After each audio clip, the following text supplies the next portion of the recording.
नमस्कार, आप देख रहे हैं भारत वर्ल्ड न्यूज और मैं हूं राज यादव। मई 1998 का महीना दक्षिण एशिया के इतिहास में एक निर्णायक मोड़ था। इसी महीने भारत और पाकिस्तान दोनों ने अपने परमाणु परीक्षण कर दुनिया को यह दिखा दिया कि अब यह क्षेत्र परमाणु शक्ति संपन्न बन चुका है। भारत ने 11 और 13 मई को पोखरण में 5 परमाणु परीक्षण किए और उसके जवाब में पाकिस्तान ने 28 और 30 मई को बलूचिस्तान के चागई हिल्स में अपने परीक्षण किए। उस घटना ने पाकिस्तान को मुस्लिम दुनिया का पहला परमाणु हथियार संपन्न देश बना दिया। तब से लेकर अब तक पाकिस्तान अपने परमाणु कार्यक्रम को राष्ट्रीय सुरक्षा की रीढ़ और भारत के खिलाफ संतुलन के रूप में देखता आया है। 2 दशक बाद यानी 2025 में यह विषय फिर से चर्चा में आया, जब अमेरिका के पूर्व राष्ट्रपति डोनाल्ड ट्रंप ने यह दावा किया कि पाकिस्तान, रूस और चीन ने गुप्त रूप से परमाणु परीक्षण किए हैं। इस बयान ने दुनिया के मीडिया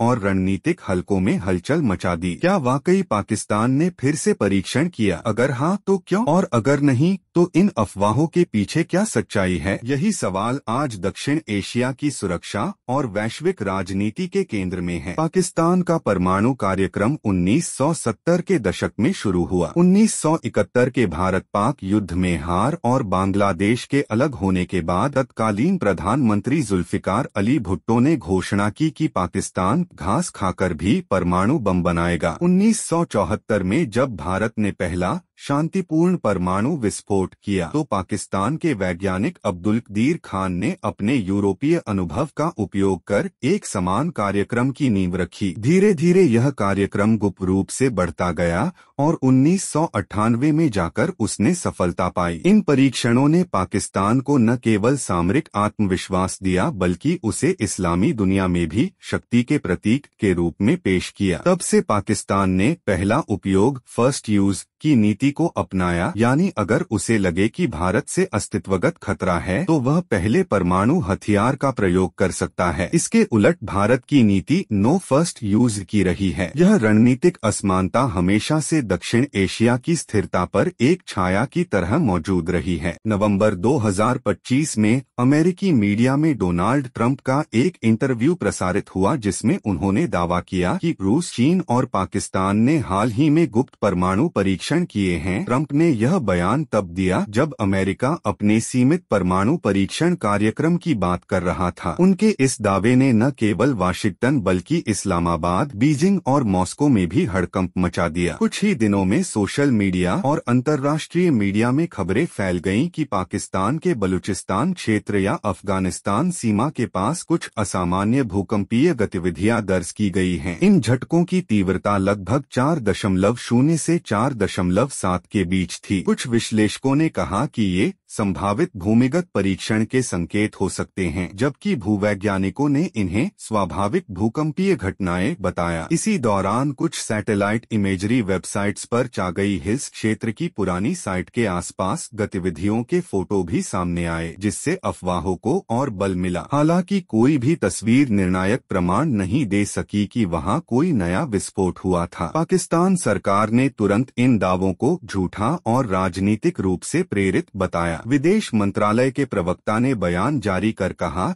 कि पाकिस्तान ने 1998 के बाद कोई भी परमाणु परीक्षण नहीं किया है और वह परमाणु परीक्षण पर वैश्विक मोराटोरियम प्रतिबंध का सम्मान करता है। उन्होंने यह भी कहा कि पाकिस्तान की परमाणु नीति जिम्मेदाराना निरोध रिस्पॉन्सिबल डिटेरेंस पर आधारित है और वह पहले परीक्षण की शुरुआत नहीं करेगा। पाकिस्तान के रक्षा विश्लेषकों ने ट्रंप के बयान को अमेरिकी घरेलू राजनीति से जोड़कर देखा। उनके अनुसार अमेरिका द्वारा खुद के परीक्षण कार्यक्रम को उचित ठहराने के लिए यह तर्क दिया गया कि अन्य देश भी कर रहे हैं। पाकिस्तान के सरकारी चैनलों ने इस दावे को अंतर्राष्ट्रीय स्तर पर इस्लामाबाद की छवि खराब करने की कोशिश बताया। वैश्विक स्तर पर comprehensive nuclear test ban treaty organisation (CTBTO) नामक संस्था परमाणु परीक्षणों की निगरानी करती है। इसका नेटवर्क दुनिया भर में 300 से ज्यादा सिस्मिक स्टेशन संचालित करता है। यदि कहीं भी भूमिगत विस्फोट होता है तो यह नेटवर्क उसे भूकंपीय रूप में पकड़ लेता है। CTBTO और यूएस जियोलॉजिकल सर्वे (USGS) दोनों ने 2025 के अप्रैल से मई में दर्ज झटकों का विश्लेषण किया। रिपोर्टों में में पाया गया कि ये झटके प्राकृतिक भूकंप थे, क्योंकि इनका वेव पैटर्न वेव फॉर्म परमाणु विस्फोट से अलग था। अगर यह परीक्षण होता तो वहां से रेडियोधर्मी गैसों का उत्सर्जन भी दर्ज होता, जो नहीं मिला। इसलिए वैज्ञानिक स्तर पर यह निष्कर्ष निकला कि पाकिस्तान ने कोई नया परमाणु विस्फोट नहीं किया। अमेरिका के अलावा किसी अन्य प्रमुख देश ने पाकिस्तान पर परीक्षण का आरोप नहीं लगाया। चीन, जो पाकिस्तान का करीबी सहयोगी है, ने कहा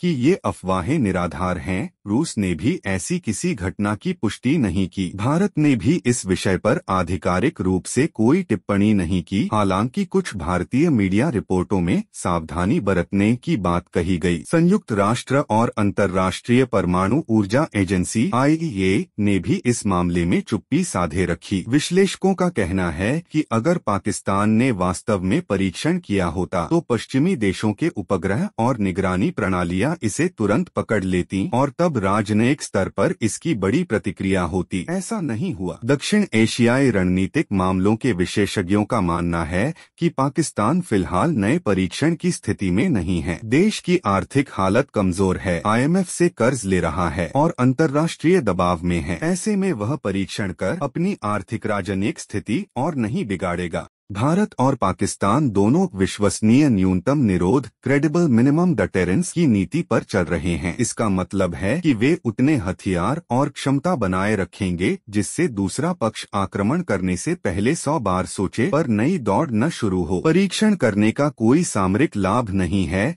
क्योंकि दोनों देशों ने पहले ही अपनी परमाणु तकनीक साबित कर दी है। सोशल मीडिया और ओपन सोर्स इंटेलिजेंस के युग में किसी भी दावे का फैलना आसान है। कई ट्विटर खातों और यूट्यूब चैनलों ने 2025 के झटकों को गुप्त परमाणु परीक्षण कहकर वायरल कर दिया। बाद में जब विशेषज्ञों ने इसे भूकंप बताया तो उतनी चर्चा नहीं हुई। कुछ विश्लेषकों का मानना है कि ट्रंप का बयान अमेरिकी राजनीति से जुड़ा था। वह यह दिखाना चाहते थे कि अन्य देश नियम तोड़ रहे हैं, इसलिए अमेरिका को भी अपने परीक्षण दोबारा शुरू करने चाहिए। यानी पाकिस्तान का नाम लेना शायद रणनीतिक बहाने के रूप में हुआ। 2025 में भारत और पाकिस्तान दोनों के पास लगभग समान संख्या में परमाणु वारहेड्स हैं। भारत के पास करीब 180 और पाकिस्तान के पास लगभग 170। दोनों देशों की मिसाइल प्रणालियां लगातार आधुनिकीकरण की दिशा में बढ़ रही हैं। भारत ने अग्नि जैसी लंबी दूरी की मिसाइलें और मीर मल्टीपल वॉरहेड तकनीक विकसित की है, जबकि पाकिस्तान नसर जैसी टैक्टिकल बैटलफील्ड मिसाइलों पर काम कर रहा है। यह संतुलन अस्थिर स्थिरता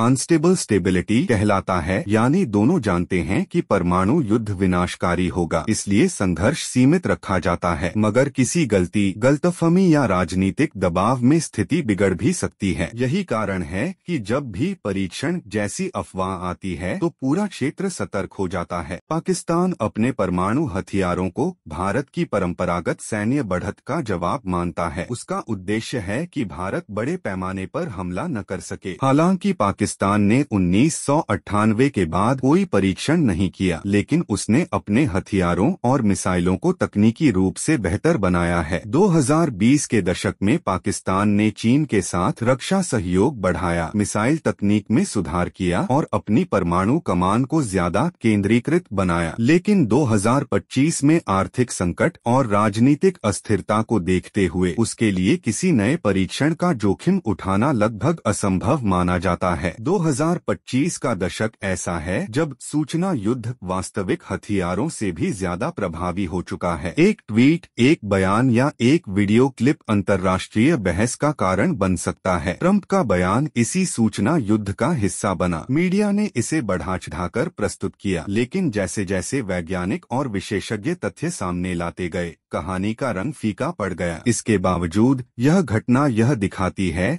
कि दक्षिण एशिया आज भी परमाणु तनाव के संदर्भ में दुनिया के सबसे संवेदनशील इलाकों में से एक है। छोटी सी अफवाह भी बड़ी रणनीतिक बेचैनी पैदा कर सकती है। सभी उपलब्ध प्रमाण, वैज्ञानिक डेटा और अंतर्राष्ट्रीय एजेंसियों की रिपोर्टों को देखने के बाद यह स्पष्ट है कि पाकिस्तान ने 2025 में कोई परमाणु परीक्षण नहीं किया है। भूकंपीय झटके स्वाभाविक थे और ट्रंप के दावे राजनीतिक बयानबाजी से प्रेरित थे। पाकिस्तान ने खुद इस बात को नकारा है और अंतर्राष्ट्रीय समुदाय ने भी कोई प्रमाण नहीं पाया। फिर भी यह प्रकरण हमें यह याद दिलाता है कि दक्षिण एशिया की परमाणु स्थिरता बहुत